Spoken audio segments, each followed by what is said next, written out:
आणि आता पाहणार आहोत आनंदवारीच्या बातम्या।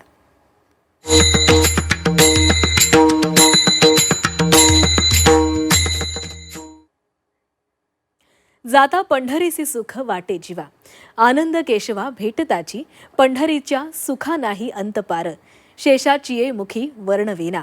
आषाढी वारीसाठी माऊली आणि जगद्गुरू संत तुकोबांच्या पालख्यांनी प्रस्थान ठेवलेले। या दोन्ही पालख्या आज पुण्यामध्ये दाखल होणार आहेत। या पालखी सोहळ्यासाठी पुण्यातील प्रशासन सज्ज झाले। पुण्यात पालख्यांचा 2 दिवसांचा मुक्काम असणार आहे। या मुक्कामादरम्यान उद्या रात्री 9 वाजता सामुदायिक पसायदान होणार आहे। या सोहळ्यात नागरिकांना ऑनलाईन पद्धतीने देखील सहभागी होता येणार आहे। यासाठी मंडप व्यवस्थापनाने 6 अत्याधुनिक जर्मन हँगर लावलेले आहेत। जर्मन हँगरचा इथं पहिल्यांदाच वापर करण्यात आला आहे। वारकऱ्यांच्या मुक्कामासाठी महापालिकेच्या 101 शाळांमध्ये व्यवस्थाही करण्यात आली आहे। तसंच 195 ठिकाणी वॉटरप्रूफ मंडप उभारण्यात आलाय। वारकऱ्यांच्या आरोग्याची काळजी घेण्यासाठी 40 ठिकाणी वैद्यकीय कक्ष तसंच ठिकठिकाणी हिरकणी कक्ष उभारण्यात आले।